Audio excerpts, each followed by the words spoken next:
और सबसे पहले हम आपको बड़ी खबर बता दें कि सीज फायर के बीच में ईरान के सीरी द्वीप पर हमले की खबर है। ईरान के सीरी द्वीप पर यूएई की सेना का हमला हुआ है। ईरानी मीडिया ने यह जानकारी दी है। सीरी द्वीप पर ईरान के तेल ठिकानों पर हमले किए गए हैं। ईरानी मीडिया ने इस बात का दावा किया है और ये यूएई की तरफ से किया गया हमला है। सीरी द्वीप पर ईरान के तेल टैंकर्स और वहां पर तेल ठिकानों पर हमला किया गया है यूएई की सेना की तरफ से। ईरानी मीडिया इस बात को क्लेम कर रही है। देखिए इस हमले के बाद किस तरह से आप वहां पर धुएं का गुबार देख सकते हैं। तेल ठिकानों पर हमला यूएई की तरफ से। हालांकि ये भी सच है कि जब से ये वॉर चल रहा था यूएई में पर भी ईरान की तरफ से कई हमले लगातार होते आए थे। अब इस हमले के पीछे यूएई का क्या उद्देश्य है, क्या मोटिव है, ये अभी स्पष्ट नहीं है। लेकिन ईरानी मीडिया ने यह दावा किया है कि ये हमला यूएई की सेना की तरफ से किया गया है। एक और जानकारी मिल रही है, सीज फायर के बीच संयुक्त अरब अमीरात में हमले की खबर है। ईरान ने यूएई पर बैलिस्टिक मिसाइल दागी है। ईरानी मीडिया ये भी क्लेम कर रही है, यानी एक तरफ यूएई ने किस तरह से ईरान के तेल ठिकानों पर हमला किया और दूसरी तरफ ये जानकारी मिल रही है कि यूएई पर बैलिस्टिक मिसाइल दागी गई है ईरान के तरफ से। तो सीज फायर का ऐलान हुआ आज ही। 2 हफ्ते के युद्ध विराम में कुछ नतीजे निकालने की बातें चल रही है, लेकिन लेबनान फ्रंट पर इजरायल का हमला जारी है और दूसरी तरफ जो खाड़ी देशों के ऊपर जहां जहां अमेरिकन बेसेस थे उनको टारगेट करते हुए ईरान की तरफ से हमले किए जा रहे थे। और उस बीच में किसी ने भी वॉर रिटेलिएशन नहीं किया था, लेकिन ये ज़रूर था कि नाराज़गी सबने जताई थी और यूएई ने नाराज़गी जताते हुए ये भी कहा था कि ईरान को इसका खामियाजा भुगतना पड़ेगा, हमारे सब्र का इम्तिहान ना लें।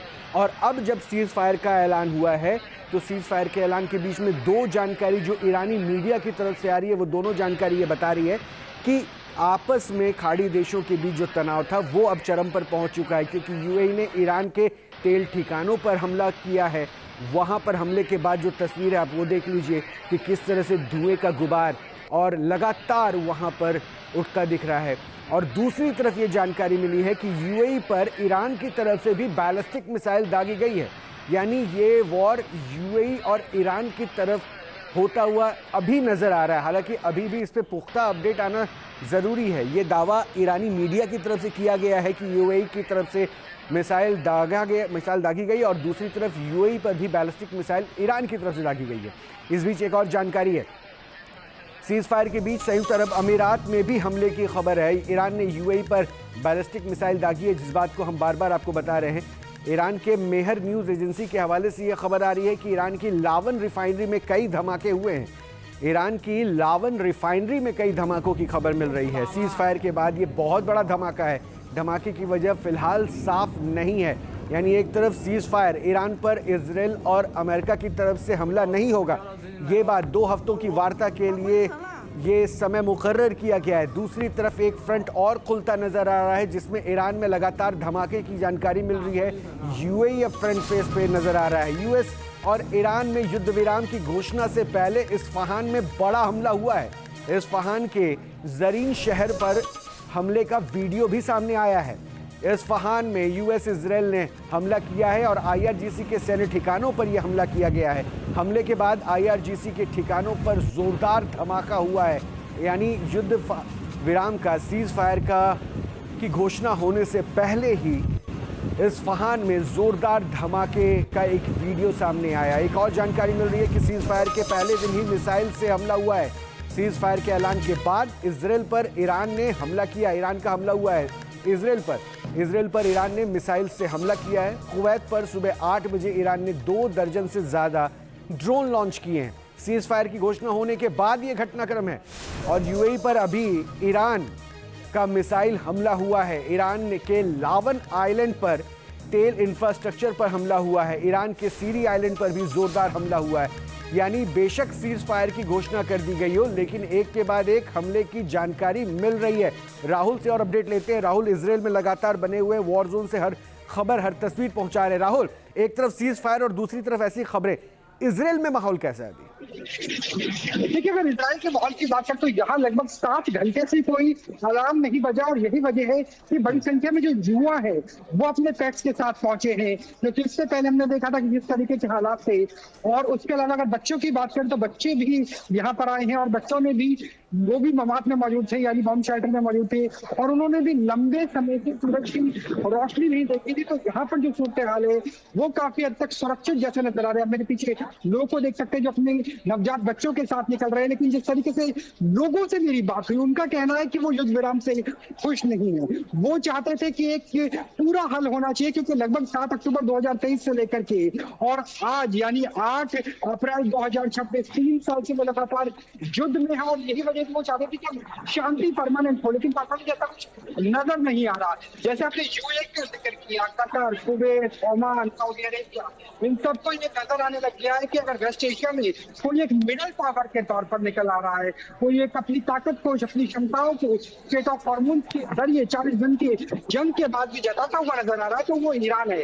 यही वजह है कि शिया और सुन्नी के बीच का जो विवाद है वो नजर आ रहा है। बिल्कुल राहुल, मैं आ रहा हूं आपके पास, आपके पास एक बड़ी जानकारी और मिल रही है, पहले वो भी साझा करते हैं, उसके बाद मैं वापस आपके पास आ रहा हूं। सीज फायर के बाद ट्रंप का एक और बयान आया है।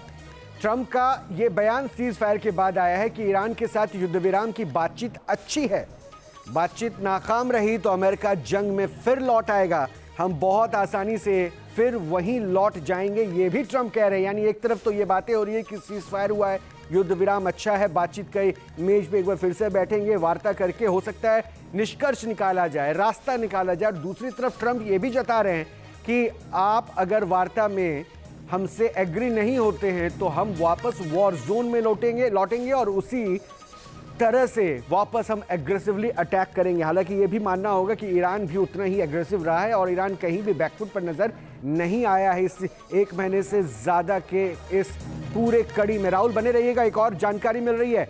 ईरान से सीज फायर के बाद अमेरिकी उपराष्ट्रपति जेडी वेंस का बयान आया है, ईरान सद्भावना से काम करे नहीं तो अंजाम भुगतना पड़ेगा। यानी ये शायद सीज फायर के बाद जिस वार्ता के मंच को सजाने की बात की जा रही है उसमें धमकी का लहजा भी एहसास कराया जा रहा है, क्योंकि जेडी वेंस भी कह रहे हैं कि सद्भावना यानी संयम के साथ रहे नहीं तो अंजाम भुगतना पड़ेगा। और पता चल जाएगा कि राष्ट्रपति ट्रंप मजाक नहीं कर रहे हैं, राष्ट्रपति ट्रंप का मकसद ईरान की सैन्य क्षमता को नष्ट करना था, ये टारगेट हासिल कर लिया गया है, जेडी वेंस ये भी बता रहे हैं। तो वैसे अमेरिका और इजराइल ने ईरान के खर्ग द्वीप पर विध्वंसक प्रहार किया है और सीज फायर पर सहमति बनने से कुछ घंटे पहले किए गए अटैक की वजह से यहां काफी ज्यादा नुकसान हुआ है।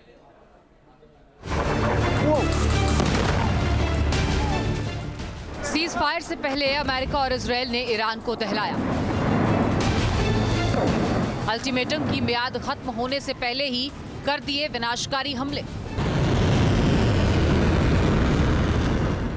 ब्रिज से लेकर रेलवे लाइन तक बरपाया कहर। पूरे ईरान पर हुई बारूद की भयंकर बौछार। जंग का 39वां दिन ईरान पर पड़ा भारी। अमेरिका और इजराइल की एयरफोर्स ने साझा ऑपरेशन में एक साथ कई शहरों पर सीरियल अटैक किए। विनाशकारी हमलों से पूरा ईरान धुआं-धुआं हो गया है। हमले इतने घातक और सटीक थे कि ईरान का बुनियादी ढांचा बुरी तरह से प्रभावित हुआ है।